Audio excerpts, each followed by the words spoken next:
नमस्कार, खरी खरी में आपका स्वागत है। मैं हूं मृगेंद्र सिंह।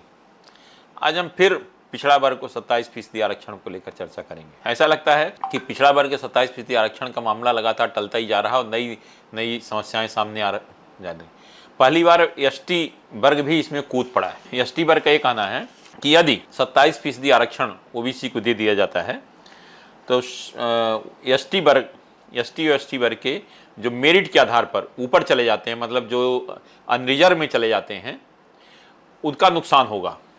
तो उनका कहना है कि आरक्षण नहीं बढ़ाया जाना चाहिए। मतलब पहली बार अनुसूचित जनजाति या जनजाति समाज ने ओबीसी को 27% आरक्षण देने का विरोध किया।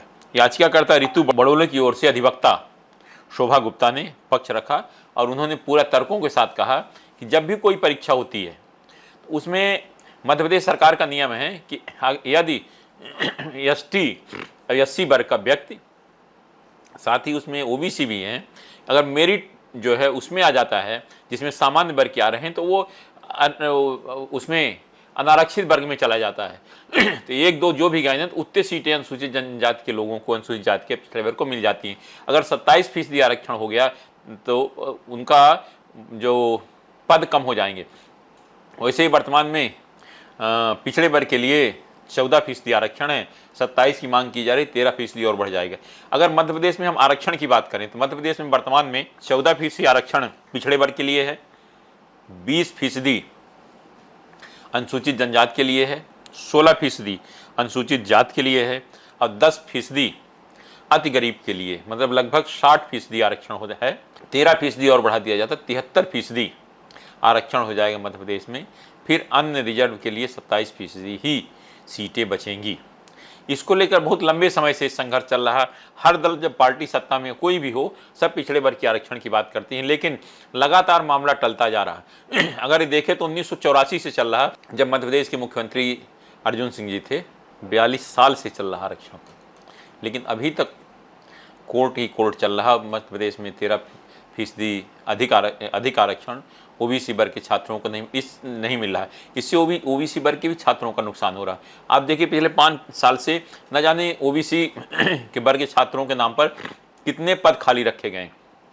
यदि इतने पद खाली हैं तो बेचारे छात्रों को नौकरी अगर उनका हो गया, कहीं दूसरी जगह परीक्षाएं दे रहे, इस आशा में कि शायद कोर्ट का निर्णय हो जाए, उनको मौका मिल जाए सरकारी सेवा करने का, लेकिन कोई फैसला नहीं हो रहा। इसमें बहुत सारे हो सकता है कि ओवर एज ही हो चुके हैं। अब इसमें लगातार सुनवाई जारी है। आज फिर जस्टिस आनंद पाठक तथा जस्टिस विनय सराफ की खंडपीठ ने मामले की सुनवाई की। अब पहले डिवीजन बेंच आरक्षण के विरोध में पक्ष रखा गया है, जिसमें आरक्षण जो भी अधिवक्ता थे उन्होंने अपना पक्ष रखा कि आरक्षण नहीं दिया जाना चाहिए। उन्होंने बहुत सारी चीज़ें बताई कि आरक्षण क्यों नहीं दिया। उसके लिए उन्होंने हवाला दिया कि मराठा आरक्षण सहित इंदिरा साहनी और सुप्रीम कोर्ट के अन्य निर्देशों का भी हवाला रखा और कहा कि 85% जनसंख्या को भी विशेष परिस्थिति में नहीं माना गया, इसलिए आरक्षण जितना है उससे ज़्यादा नहीं किया जाना चाहिए, क्योंकि जो संविधान कहता है 50% से आरक्षण नहीं किया जा सकता। मध्य प्रदेश में वैसे भी 60% आरक्षण हो गया है। अब इसमें आगे क्या होता नहीं कह सकता, लेकिन जिस तरह से अनुसूचित जनजाति मोर्चा इसमें कूद पड़ा है, तो इससे मुझे लगता है कि ये एक बार फिर लड़ाई लंबी खींचेगी, क्योंकि हालांकि उनके तरफ से जो तर्क दिया गया था, याचिकाकर्ता रितु बड़ोले की ओर से शोभा गुप्ता जो वरिष्ठ अधिवक्ता है, उन्होंने अपना पक्ष रखा और माननीय न्यायालय ने उसको सुना। अब न्यायालय ने इस मामले में 28 जुलाई यानी मंगलवार की तिथि फिर तय कर दी है जब इसमें सुनवाई होगी। और इसमें पहले आरक्षण का प्रतिशत बढ़ाने को लेकर जो भी ओबीसी वर्ग की ओर से अधिवक्ता हो अपना पक्ष रखेंगे, फिर मध्य प्रदेश सरकार अपना पक्ष रखेगी। और इसलिए मुझे लगता है कि मध्य प्रदेश सरकार की ओर से अतिरिक्त महाधिवक्ता KM नटराजन साहब खुद इसमें मौजूद रहेंगे और जो यह बताएंगे कि आरक्षण जरूरी है कि नहीं जरूरी है, क्या सब तर्कों के साथ। इसके बाद माननीय न्यायालय फैसला लेगा। लेकिन क्या होता है मंगलवार को नहीं कह सकता, लेकिन एक नया विवाद शुरू हो गया है कि ओबीसी आरक्षण के विरोध में एसटी समाज भी कूद पड़ा है। मतलब पहली बार ऐसा हुआ है कि आरक्षित वर्ग का विरोध कर रहा है। देखिए ओबीसी आरक्षण को लेकर हम जब बात कर रहे हैं कि 1984 से बात चल रही है, क्योंकि 1984 में जब स्वर्गीय अर्जुन सिंह जी मध्य प्रदेश के मुख्यमंत्री थे तो उन्हें एक महाजन आयोग का गठन किया था। जो राम जी महाजन उस समय मंत्री हुआ करते थे अर्जुन सिंह जी की कैबिनेट में, तो उनने एक रिपोर्ट दी थी जिसमें कहा था कि ओबीसी को 27% आरक्षण देना चाहिए। इसके बाद मामला चलता रहा कोर्ट, फिर दिग्विजय सिंह सरकार आई, उन्होंने 27% आरक्षण की बात की। शिवराज सिंह जी जब मुख्यमंत्री, उमा भारती आई, बाबूलाल गौर जी आए, शिवराज सिंह जी, सब 27% आरक्षण की बात करते रहे, लेकिन लगातार मामला टलते रहा किसी।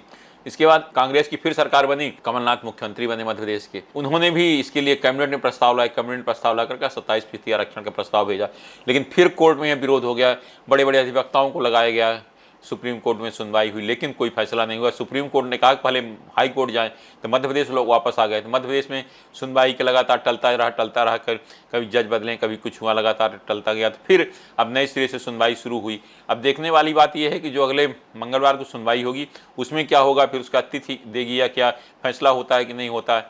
लेकिन फिर उसके बाद अगर मान लीजिए फैसला पक्ष में हुआ, विपक्ष में, फिर लोग सुप्रीम कोर्ट जा सकते हैं। मुझे लगता है मामला इतना जल्दी निपटने वाला नहीं है।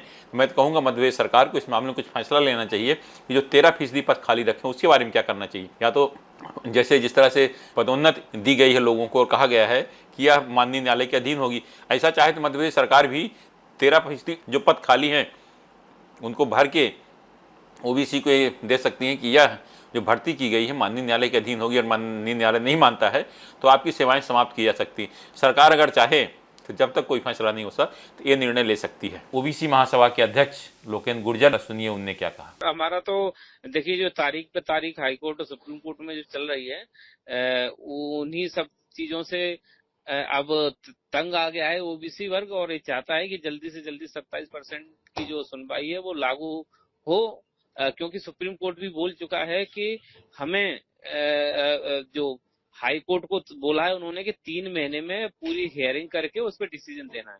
तो अब जो अभी कंटिन्यू सुनवाई चल रही है उसमें सरकार से मांग करते हैं कि आप पूरी ताकत के साथ पक्ष रखिए और 27% हमें दिलाइए, क्योंकि जैसे आपको मालूम होगा सरकार में वो ताकत होती है, यदि करना चाहे तो संभव है।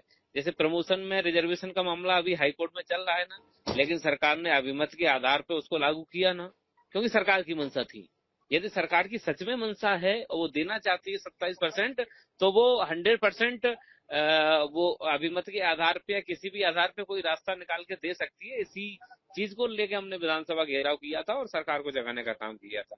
यदि सरकार को अभी हमने जगा लिया है, उसके बाद अब हमारा अगला प्रोग्राम जबलपुर में होगा। हाईकोर्ट के सामने हम न्याय मार्च करेंगे और हाईकोर्ट को भी हाईकोर्ट को भी जगाने का प्रयास करेंगे कि इस प्रदेश की और देश की आधी से ज्यादा आबादी को आपकी अदालत में आपके सामने न्याय के लिए खड़ा हुआ है, आप उसको न्याय दीजिए। आज सिर्फ इतना ही। इस तरह खबरों के लिए हमारे चैनल पब्लिक वाणी सब्सक्राइब करिए। आपके पास भी कोई खबर तो हमें जरूर बताएं, क्योंकि हमारा नाम है पब्लिक वाणी।